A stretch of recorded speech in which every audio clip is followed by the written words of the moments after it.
लखीमपुर कांड नूं लैके सुप्रीम कोर्ट ने यूपी सरकार नूं पाई झाड़। पुछया 302 के मुख मुलजम की हुण तक क्यों नहीं हुई गिरफ्तारी। जांच के दूजे बदल भी खुले। डेडलाइन खत्म होने के बाद भी पुलिस अगे पेश नहीं होया लखीमपुर का मुलजम आशीष मिश्रा। यूपी पुलिस कर रही है भाल। नेपाल के कैलाली जिले में ट्रेस हुई आशीष मिश्रा की लोकेशन। अपने काफले नाल लखीमपुर जा रहे नवजोत सिद्धू कुछ विधायकों नाल गए ते कुछ उत्तराखंड तो वापस मुड़े। सिद्धू पीड़ित पर किसान परिवारों नाल करनगे मुलाकात। अकाली दल का वफद भी लखीमपुर की फेरी ते।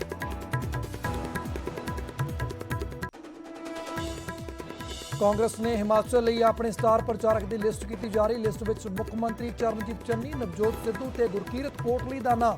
चन्नी का दूजे ते सिद्धू का 11वें स्थान उत्ते नाम।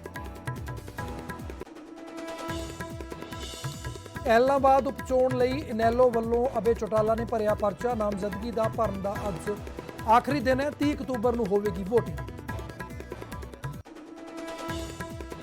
बैबल कलां गोलीकांड मामले में फरीदकोट अदालत में हुई अहम सुनवाई। अदालत ने सारे मुलजमां नूं सप्लीमेंटरी चलान दी कापियां देण दिते हुक्म। 19 अक्तूबर को होगी हुण अगली सुनवाई। रणजीत कतलकांड मामले में भी राम रहीम दोषी करार। पंचकूला की सीबीआई अदालत ने राम रहीम सने 5 मुलजमां नूं दोषी करार दिता है। 12 अक्तूबर को सजा सुनाएगी अदालत। जम्मू कश्मीर में कतल की सुपिंदर कौर नूं हजारां नमखां ने दी अंतिम विदाई। सुपिंदर के संस्कार मौके असीं चाहुंदे हां इंसाफ के गूंजे नारे। मनजिंदर सिरसा बोले, जदों तक सरकार सिखां की सुरक्षा यकीनी नहीं बनाउंदी ड्यूटी उत्ते नहीं जाणगे सिख।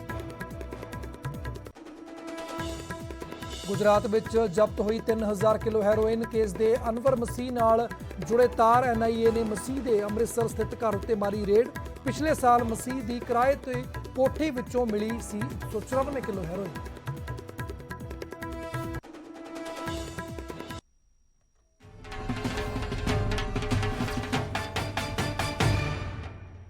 सत श्री अकाल, एक बार फिर तो स्वागत है। मैं हाँ तुहाडे नाल भुल्लरजीत सिंह के बुलेटिन में। सब तो पहला गल करते हैं लखीमपुर कांड के उपर हुई सुप्रीम कोर्ट के विच अहम सुनवाई ते। सुप्रीम कोर्ट बेहद सख्त नज़र आई है और अदालत ने यूपी सरकार नूं बकायदा झाड़ पाई है और पूछया कि 302 का मुलजम हाले तक गिरफ्तार क्यों नहीं किया गया। जे कोई होर मुलजम हुंदा तां भी की अजिहा ही करदे। तो कई सवाल खड़े किए ने सुप्रीम कोर्ट ने जिस तरीके दे नाल यूपी सरकार की कारगुजारी रही है हुण तक लखीमपुर कांड के केस दे विच। तां जांच के दूजे बदल भी खुले हुए ने। इस गल की भी वार्निंग किते ना किते सुप्रीम कोर्ट के वलों यूपी सरकार नूं दित्ती गई है। यूपी सरकार की कार्रवाई तो बकायदा जिहड़ी सुप्रीम कोर्ट है वह संतुष्ट नज़र नहीं आई। यूपी सरकार के वकील ने अदालत नूं दस्सिया कि जेकर अदालत नूं लगदा है कि हुण तक की कार्रवाई ठीक नहीं तो अदालत CBI नूं जांच सौंप सकती है। हरीश सावले ने यह भी दस्सिया कि आशीष मिश्रा नूं कल 11 बजे तक का समा दिता है। जे आशीष नहीं पेश हुंदा तो सख्त कार्रवाई की जाएगी।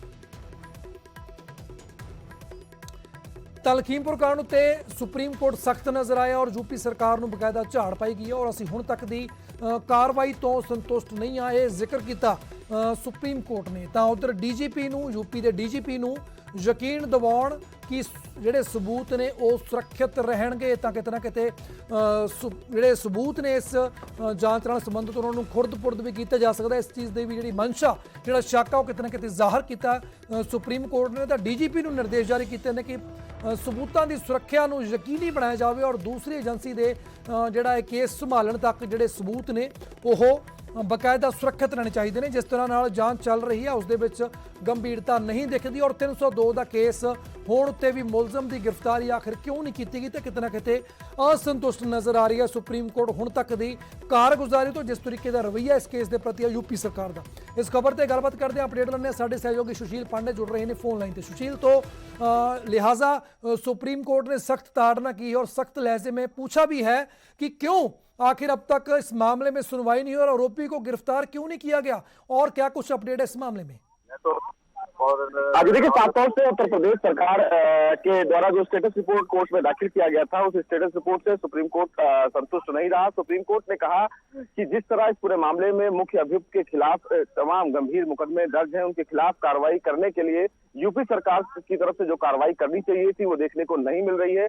यूपी सरकार से ये भी सवाल किया कि एक आम आदमी से के द्वारा जिस तरह किसी भी अपराध में अगर वो संलिप्त पाया जाता है तो क्या कार्रवाई ऐसी ही होती है।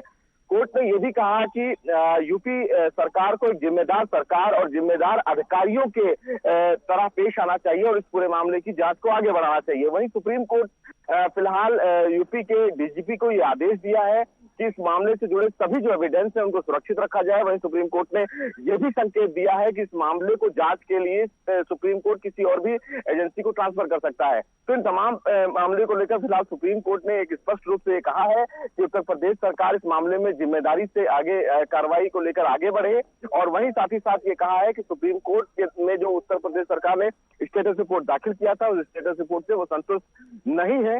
20 अक्टूबर को दोबारा सुप्रीम कोर्ट इस पूरे मामले की सुनवाई करेगा। बिल्कुल, तो 20 अक्तूबर ਨੂੰ ਸੁਣਵਾਈ ਹੋਣੀ ਹੈ। ਫਿਲਹਾਲ ਦੇ ਲਈ ਬਹੁਤ-ਬਹੁਤ ਧੰਨਵਾਦ ਸੁਸ਼ੀਲ। ਤਾਂ ਫਟਕਾਰ ਲਗਾਈ ਹੈ ਕਿਤੇ ਨਾ ਕਿਤੇ ਸਖਤ ਸ਼ਬਦਾਂ ਦੇ ਵਿੱਚ ਜਿਹੜਾ ਯੂਪੀ ਸਰਕਾਰ ਨੂੰ ਜਿਹੜੀ ਉਹ कार्रवाई सही तरीके ना ਕਰਨ ਦੇ ਉੱਪਰ ਝਾੜ ਪਾਈ ਗਈ। ਸੁਪਰੀਮ ਕੋਰਟ ਦੇ ਵੱਲੋਂ ਕਿਹਾ ਗਿਆ ਕਿ ਹਾਲੇ ਤੱਕ 302 ਦਾ ਮੁਲਜ਼ਮ ਹੋਣ ਦੇ ਬਾਵਜੂਦ ਉਸ ਦੀ ਗ੍ਰਿਫਤਾਰੀ ਕਿਉਂ ਨਹੀਂ ਹੋਈ, ਕਿ ਜੇਕਰ ਕੋਈ ਹੋਰ ਮੁਲਜ਼ਮ ਤਾਂ ਵੀ ਜਿਹੜੀ ਸਰਕਾਰ ਜਾਂ ਪੁਲਿਸ ਦੀ ਕਾਰਗੁਜ਼ਾਰੀ ਸੀ ਇਦਾਂ ਦੀ ਰਹਿਣੀ। ਔਰ ਨਾਲ ਹੀ ਡੀਜੀਪੀ ਨੂੰ ਨਿਰਦੇਸ਼ ਜਾਰੀ ਕੀਤੇ ਨੇ ਕਿ ਜੇਕਰ ਜਦ ਤੱਕ ਕੇਸ ਇਹ ਕਿਸੇ ਹੋਰ ਨੂੰ ਸੌਂਪਣਾ ਪਿਆ ਜਾਂ ਜਦ ਤੱਕ ਨਹੀਂ ਸੌਂਪਿਆ ਜਾਂਦਾ, ਜਿਹੜੇ ਸਬੂਤ ਨੇ ਉਸ ਨੂੰ ਸੁਰੱਖਿਆ ਥਾਂ ਦੇ ਉੱਪਰ ਔਰ ਕਰੜੀ ਸੁਰੱਖਿਆ ਦੇ ਵਿੱਚ ਹੀ ਕਿਤੇ ਨਾ ਕਿਤੇ ਰੱਖਿਆ ਜਾਵੇ। ਔਰ ਮਾਮਲੇ ਦੀ ਹੁਣ ਅਗਲੀ ਸੁਣਵਾਈ 20 ਜਿਹੜੀ ਹੈ ਅਕਤੂਬਰ ਨੂੰ ਰੱਖੇਗੀ। ਔਰ ਨਾਲ ਹੀ ਕੱਲ 11 ਵਜੇ ਤੱਕ ਦਾ ਜਿਹੜਾ ਸਮਾਂ ਦਿੱਤਾ ਗਿਆ ਮੁੱਖ ਮੁਲਜ਼ਮ ਨੂੰ, ਜੇਕਰ ਉਹ ਪੇਸ਼ ਨਹੀਂ ਹੁੰਦਾ ਤਾਂ ਸੁਪਰੀਮ ਕੋਰਟ ਨੇ ਕਿਹਾ ਕਿ ਫਿਰ ਸਖਤੀ ਵਰਤੀ ਜਾਵੇਗੀ।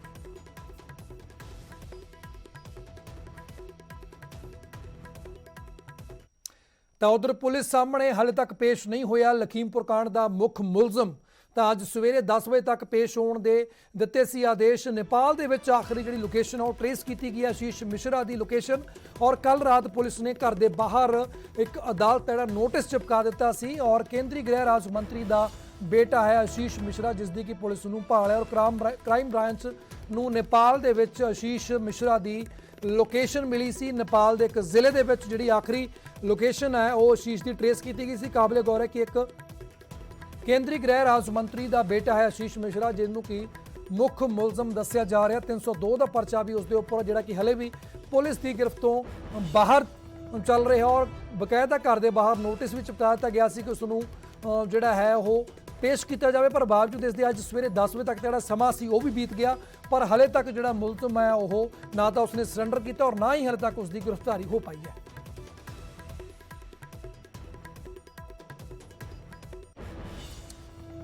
ਤੇ ਉਧਰ ਲਖੀਮਪੁਰ ਕਾਂਡ ਨੂੰ ਲੈ ਕੇ ਸਿਆਸਤ ਵੀ ਲਗਾਤਾਰ ਜਾਰੀ ਹੈ। ਉੱਤਰਾਖੰਡ ਤੋਂ ਪੁਲਿਸ ਦੀ ਨਿਗਰਾਨੀ ਦੇ ਵਿੱਚ ਪੰਜਾਬ ਕਾਂਗਰਸ ਦਾ ਕਾਫਲਾ ਲਖੀਮਪੁਰ ਲਈ ਰਵਾਨਾ ਹੋ ਗਿਆ। ਨਵਜੋਤ ਸਿੱਧੂ ਦੀ ਅਗਵਾਈ ਦੇ ਵਿੱਚ ਕਈ ਮੰਤਰੀ ਅਤੇ ਵਿਧਾਇਕ ਲਖੀਮਪੁਰ ਵੱਲ ਕੂਚ ਕਰ ਰਹੇ ਨੇ। ਦੂਜੇ ਪਾਸੇ ਅਕਾਲੀ ਦਲ ਦਾ ਵਫਦ ਵੀ ਲਖੀਮਪੁਰ ਫੇਰੀ ਦੇ ਉੱਪਰ ਹੈ। ਹਰਸਿਮਰਤ ਬਾਦਲ ਦੀ ਅਗਵਾਈ ਦੇ ਵਿੱਚ 5 ਮੈਂਬਰੀ ਵਫਦ ਲਖੀਮਪੁਰ ਗਿਆ ਹੋਇਆ। ਤਾਂ ਦੋ ਤਸਵੀਰਾਂ ਤੁਹਾਨੂੰ ਦਿਖਾ ਰਹੇ ਸੀ। ਪਹਿਲੀ ਤਸਵੀਰ ਕਾਂਗਰਸ ਦੇ ਕਾਫਲੇ ਦੀ, ਜਿਸ ਦੀ ਅਗਵਾਈ ਨਵਜੋਤ ਸਿੱਧੂ ਕਰ ਰਹੇ ਨੇ, ਜਿਹੜਾ ਕਿ ਔਨ ਦਾ ਵੇ ਹੈ ਲਖੀਮਪੁਰ ਖੀਰੀ ਦੇ ਵੱਲ। ਔਰ ਸੱਜੇ ਪਾਸੇ ਤਸਵੀਰ ਉਹ ਵੀ ਇੱਕ ਕਾਫਲੇ ਦੀ ਹੈ, ਪਰ ਇਹ ਕਾਫਲਾ ਅਕਾਲੀ ਦਲ ਦਾ, ਜਿਸ ਦੀ ਅਗਵਾਈ 5 ਮੈਂਬਰੀ ਵਫਦ ਦੀ ਹਰਸਿਮਰਤ ਕੌਰ ਬਾਦਲ ਕਰ ਰਹੇ ਨੇ। ਔਰ ਇਹ ਵੀ ਅਕਾਲੀ ਦਲ ਦਾ ਕਾਫਲਾ ਜਿਹੜਾ ਹੈ ਉਹ ਲਖੀਮਪੁਰ ਖੀਰੀ ਦੇ ਵੱਲ ਹੀ ਜਾ ਰਿਹਾ। ਔਰ ਉੱਥੇ ਪਹੁੰਚ ਕੇ ਮ੍ਰਿਤਕ ਪਰਿਵਾਰਾਂ ਦੇ ਨਾਲ ਜਿਹੜਾ ਇਹ ਵਫਦ ਦੇ ਲੋਕ ਨੇ ਜਾਂ ਜਿਹੜੇ ਇਹ ਕਾਂਗਰਸ ਦਾ ਜਾਂ ਅਕਾਲੀ ਦਲ ਦਾ ਵਫਦ ਆ ਉਹ ਮੁਲਾਕਾਤ ਕਰੇਗਾ।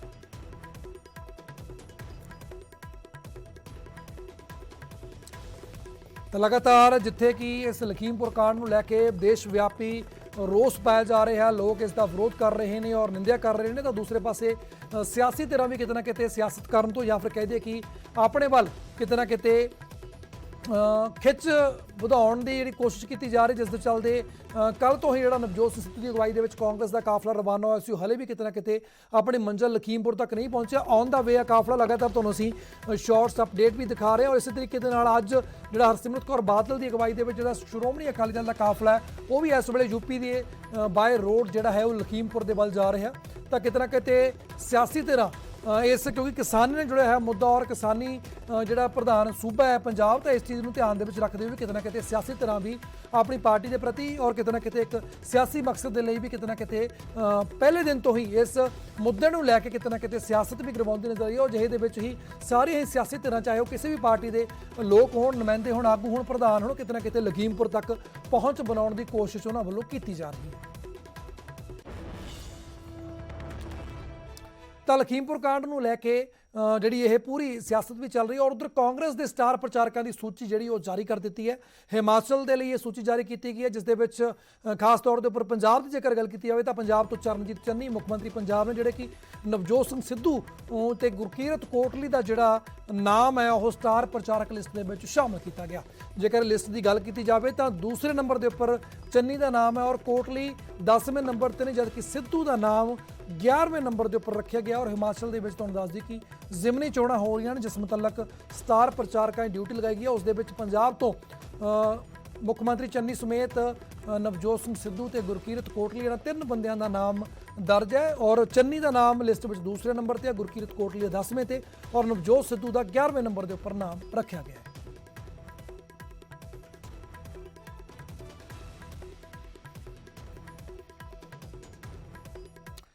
ਤਾਂ ਰਾਮ ਰਹੀਮ ਇੱਕ ਹੋਰ ਮਾਮਲੇ ਦੇ ਵਿੱਚ ਹੁਣ ਦੋਸ਼ੀ ਕਰਾਰ ਦੇ ਦਿੱਤਾ ਗਿਆ। ਰਣਜੀਤ ਕਤਲ ਮਾਮਲੇ ਦੇ ਵਿੱਚ ਰਾਮ ਰਹੀਮ ਨੂੰ ਦੋਸ਼ੀ ਕਰਾਰਿਆ ਗਿਆ।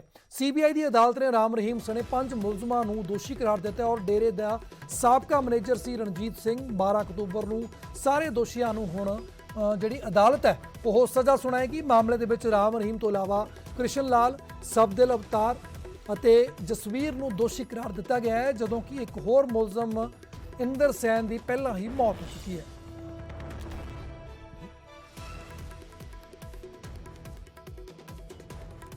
केस में आज doctor Sushil Kumar Garg learn special जज सीबीआई की कोर्ट में फैसला सुनाया गया और इस केस में बाबा गुरमीत राम रहीम सिंह, कृष्ण लाल, अवतार सिंह, सब्दिल और जसवीर को 120 बी रेड सेक्शन 302 आईपीसी में कन्विक्शन का ऑर्डर किया है, गिल्टी होल्ड किया है जी।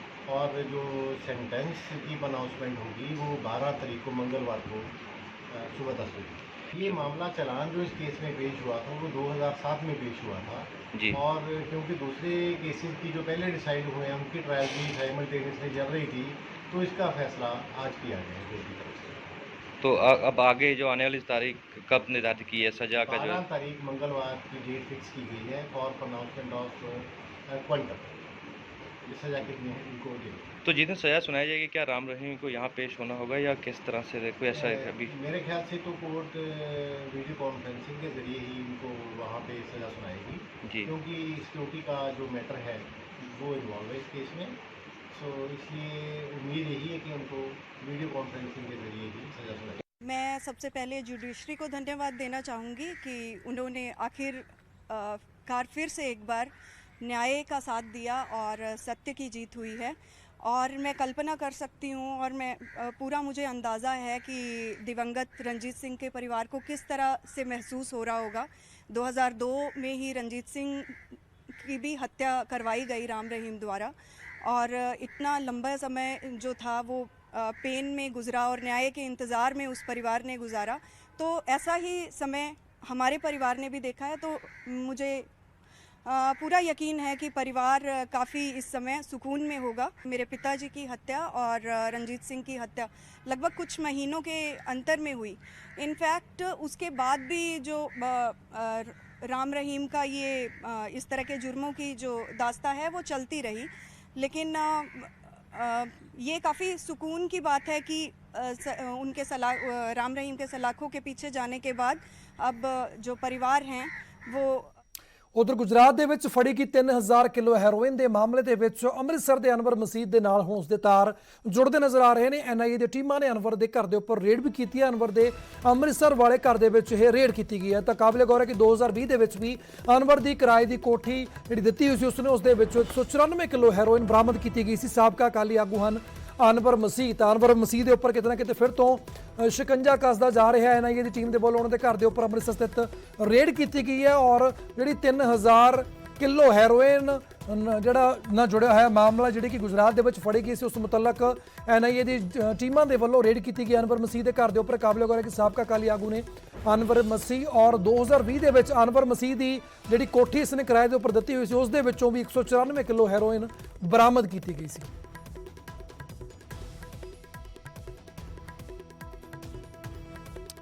ਤਾਂ ਇਸ ਖਬਰ ਤੇ ਗੱਲਬਾਤ ਕਰਦੇ ਹਾਂ ਸਾਡੇ ਸਹਿਯੋਗੀ ਅੰਮ੍ਰਿਤਸਰ ਤੋਂ ਰਾਜੀਵ ਸ਼ਰਮਾ ਜੁੜੇ। ਰਾਜੀਵ, ਤਾਂ ਕਿਤੇ ਨਾ ਕਿਤੇ ਇੱਕ ਵਾਰ ਫਿਰ ਤੋਂ ਇਸ ਖਬਰ ਨੇ ਵੀ ਕਿਤੇ ਨਾ ਕਿਤੇ ਹਿਲਾ ਕੇ 3000 ਕਿਲੋ ਹੈਰੋਇਨ ਬਰਾਮਦਗੀ ਮਾਮਲੇ ਦੇ ਵਿੱਚ ਕਿਤੇ ਨਾ ਕਿਤੇ ਫਿਰ ਤੋਂ ਅਨਵਰ ਮਸੀਹ ਦਾ ਨਾਮ ਆਉਣਾ, ਤਾਂ ਉਧਰ NIA ਵੱਲੋਂ ਰੇਡ ਵੀ ਕੀਤੀ ਗਈ ਹੈ, ਤਾਂ ਮੁਸ਼ਕਿਲ ਕਿਤੇ ਨਾ ਕਿਤੇ ਫਿਰ ਤੋਂ ਵੱਧ ਨਜ਼ਰ ਆ ਰਹੀ ਹੈ। ਅਨਵਰ ਮਸੀਹ ਦੀ ਇਸ ਵੇਲੇ ਕੀ ਅਪਡੇਟ ਹੈ? जी हाँ बिल्कुल पुलरजीत, अनवर मसीह ਦੀਆਂ ਮੁਸ਼ਕਲਾਂ ਜੋ ਨੇ ਉਹ ਆਉਣ ਵਾਲੇ ਸਮੇਂ ਦੇ ਵਿੱਚ ਹੋਰ ਵੱਧ ਸਕਦੀਆਂ ਨੇ। ਪਰ ਮੈਂ ਇੱਥੇ ਦੱਸਣਾ ਚਾਹੁੰਦਾ ਕਿ ਅਨਵਰ ਮਸੀਹ ਉਹੀ ਆਗੂ ਹੈ ਜਿਸਨੇ ਕੁਝ ਮਹੀਨੇ ਪਹਿਲਾਂ ਇੱਕ ਪ੍ਰੈਸ ਕਾਨਫਰੰਸ ਕਰਕੇ STF ਦੀ ਟੀਮ ਦੇ ਉੱਤੇ ਵੱਡੇ ਇਲਜ਼ਾਮ ਲਗਾਏ ਸੀ ਕਿ ਉਸ ਨੂੰ ਬਦਨਾਮ ਕਰਨ ਦੀ ਕੋਸ਼ਿਸ਼ ਕੀਤੀ ਜਾ ਰਹੀ ਹੈ। ਪਰ ਦੂਸਰੇ ਪਾਸੇ 2020 ਜੁਲਾਈ ਮਹੀਨੇ ਦੇ ਵਿੱਚ ਇੱਕ ਵੱਡਾ ਜ਼ਖੀਰਾ ਜੋ STF ਵੱਲੋਂ ਬਰਾਮਦ ਕੀਤਾ ਜਾਂਦਾ, ਉਸ ਤੋਂ ਬਾਅਦ ਅਸੀਂ ਕਹਿ ਸਕਦੇ ਕਿ ਲਗਭਗ 1 ਸਾਲ ਬਾਅਦ ਜਿਹੜੀ ਹੈ ਉਹ ਗੁਜਰਾਤ ਦੇ ਵਿੱਚ ਜਦੋਂ ਵੱਡੀ ਬਰਾਮਦਗੀ ਹੁੰਦੀ ਹੈ ਤਾਂ NIA ਦੀ ਟੀਮ ਵੱਲੋਂ ਪੂਰੇ ਦੇਸ਼ ਦੇ ਵਿੱਚ ਨੈਟਵਰਕ ਜਿਹੜਾ ਉਸ ਦੀ ਜਿਹੜੀ ਪੜਤਾਲ ਕਰਨ ਦੇ ਲਈ ਪੂਰੇ ਦੇਸ਼ ਭਰ ਤੋਂ ਐਸੇ ਜਿਹੜੇ ਮਾਮਲੇ ਨੇ ਉਹਨਾਂ ਦੀ ਜਿਹੜੀ ਹੈ ਪੂਰੀ ਘੋਖ ਕਰਨੀ ਸ਼ੁਰੂ ਕੀਤੀ ਔਰ STF ਦੇ ਕੋਲੋਂ ਪੂਰਾ ਰਿਕਾਰਡ ਜਿਹੜਾ ਇਸ ਮਾਮਲੇ ਦਾ ਉਹ NIA ਨੇ ਆਪਣੇ ਕਬਜ਼ੇ ਦੇ ਵਿੱਚ ਲੈ ਲਿਆ। ਔਰ ਅੱਜ ਸਵੇਰੇ NIA ਦੀ ਟੀਮ ਜਿਹੜੀ ਹੈ ਉਹ ਅਨਵਰ ਮਸੀਹ ਦਾ ਜੋ ਅੰਮ੍ਰਿਤਸਰ ਦੇ ਵਿੱਚ ਸਥਿਤ ਘਰ ਹੈ ਉੱਥੇ ਪਹੁੰਚੀ। ਲਗਭਗ 6 ਵਜੇ ਭਾਰੀ ਪੁਲਿਸ ਫੋਰਸ ਜਿਹੜੀ ਅਸੀਂ ਕਹਿ ਸਕਦੇ ਹਾਂ ਕਿ ਉਸ ਵੇਲੇ ਉਹ ਮੌਜੂਦ ਸੀ, ਪਰ ਕਾਫੀ ਲੰਮਾ ਸਮਾਂ NIA ਦੀ ਟੀਮ ਵੱਲੋਂ ਪੁੱਛਗਿੱਛ ਕੀਤੀ ਗਈ ਹੈ। ਔਰ ਇਹ ਵੀ ਸੂਤਰਾਂ ਦੇ ਹਵਾਲੇ ਤੋਂ ਜਾਣਕਾਰੀ ਮਿਲੀ ਹੈ ਕਿ ਮੁੰਬਈ ਤੋਂ ਇੱਕ ਖਾਸ ਜਿਹੜੀ ਅਫਸਰਾਂ ਦੀ ਟੀਮ ਹੈ NIA ਦੀ ਉਹ ਅੰਮ੍ਰਿਤਸਰ ਪਹੁੰਚੀ ਹੈ। ਕਈ ਦਿਨਾਂ ਤੋਂ ਅੰਮ੍ਰਿਤਸਰ ਦੇ ਵਿੱਚ ਉਹਨਾਂ ਵੱਲੋਂ ਜੋ ਹੈ ਡੇਰਾ ਲਗਾਇਆ ਗਿਆ ਸੀ, ਪੂਰੀ ਜਾਂਚ ਪੜਤਾਲ ਕੀਤੀ ਜਾ ਰਹੀ ਹੈ। ਹਰ ਪਹਿਲੂ ਤੋਂ ਜਾਂਚ ਕਰਕੇ ਇਹੀ ਕੋਸ਼ਿਸ਼ ਜਿਹੜੀ ਉਹਨਾਂ ਵੱਲੋਂ, ਕਿਉਂਕਿ ਅੰਮ੍ਰਿਤਸਰ ਇੱਕ ਬਾਰਡਰ ਅਸੀਂ ਕਹਿ ਸਕਦੇ ਹਾਂ ਕਿ ਸਰਹੱਦੀ ਜ਼ਿਲ੍ਹਾ ਤਾਂ ਸਰਹੱਦੀ ਜ਼ਿਲ੍ਹੇ ਦੇ ਵਿੱਚ, ਕਿਉਂਕਿ ਇਸ ਦੇ ਵਿੱਚ ਇਹ ਗੱਲ ਸਾਹਮਣੇ ਆ ਰਹੀ ਹੈ ਕਿ ਅਫਗਾਨਿਸਤਾਨ ਤੋਂ ਜਿਹੜੀ 3000 ਕਿਲੋ ਜਿਹੜੀ ਹੈਰੋਇਨ ਉਹ ਗੁਜਰਾਤ ਦੇ ਵਿੱਚ ਭੇਜੀ ਗਈ ਸੀ। ਤਾਂ ਕਿਤੇ ਨਾ ਕਿਤੇ ਜੋ ਬਾਰਡਰ ਦਾ ਕਨੈਕਸ਼ਨ ਜ਼ਰੂਰ ਇਸ ਦੇ ਨਾਲ ਜੁੜਦਾ ਹੈ। ਤਾਂ NIA ਇਹੀ ਜਾਂਚ ਕਰਨ ਦੀ ਬਿਲਕੁਲ ਤਾਂ ਕਿਤੇ ਨਾ ਕਿਤੇ ਬਾਰਡਰ ਦਾ ਕਨੈਕਸ਼ਨ ਔਰ ਅਨਵਰ ਮਸੀਹ ਦੇ ਉੱਪਰ ਸ਼ਿਕੰਜਾ ਕੱਸਦਾ ਜਾ ਰਿਹਾ ਨੇ। ਇਹਦੇ ਵੱਲੋਂ ਰੇਡ ਕੀਤੀ ਗਈ ਹੈ। ਫਿਲਹਾਲ ਦੇ ਲਈ ਬਹੁਤ ਬਹੁਤ ਧੰਨਵਾਦ ਰਜੀਵ, ਸਾਰੀ ਜਾਣਕਾਰੀ ਸਾਂਝਾ ਕਰਨ ਦੇ ਲਈ।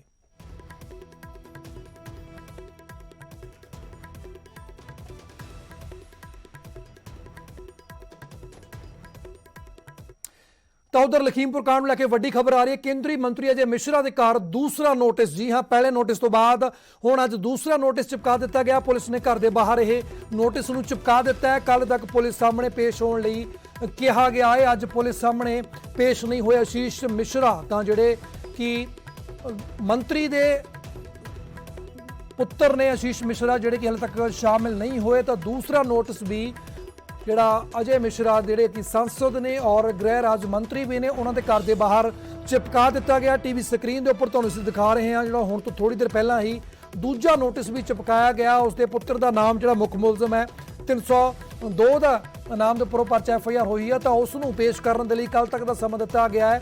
ਔਰ ਦੂਸਰਾ ਨੋਟਿਸ ਵੀ ਅੱਜ ਚਿਪਕਾ ਦਿੱਤਾ ਗਿਆ ਹੈ। ਪਹਿਲਾਂ ਬੀਤੇ ਦਿਨ ਨੋਟਿਸ ਚਿਪਕਾਇਆ ਗਿਆ ਸੀ ਔਰ ਅੱਜ ਸਵੇਰੇ 10 ਵਜੇ ਤੱਕ ਸਮਾਂ ਦਿੱਤਾ ਗਿਆ ਸੀ, ਤਾਂ ਅੱਜ ਹੁਣ ਇੱਕ ਹੋਰ ਨੋਟਿਸ ਚਿਪਕਾ ਦਿੱਤਾ ਗਿਆ ਔਰ ਕੱਲ ਤੱਕ ਉਸ ਨੂੰ ਪੇਸ਼ ਕਰਨ ਦੇ ਲਈ, ਪੇਸ਼ ਹੋਣ ਦੇ ਲਈ ਹਦਾਇਤ ਦਿੱਤੀ ਗਈ ਹੈ, ਹੁਕਮ ਦਿੱਤੇ ਗਏ ਨੇ। ਔਰ ਜੇਕਰ ਅਜਿਹਾ ਨਹੀਂ ਹੁੰਦਾ ਤਾਂ ਫਿਰ ਜਿਵੇਂ ਕਿ ਸੁਪਰੀਮ ਕੋਰਟ ਪਹਿਲਾਂ ਹੀ ਕਹਿ ਚੁੱਕਿਆ ਕਿ ਸਖਤੀ ਦੇ ਨਾਲ ਨਜਿੱਠਿਆ ਜਾਵੇ।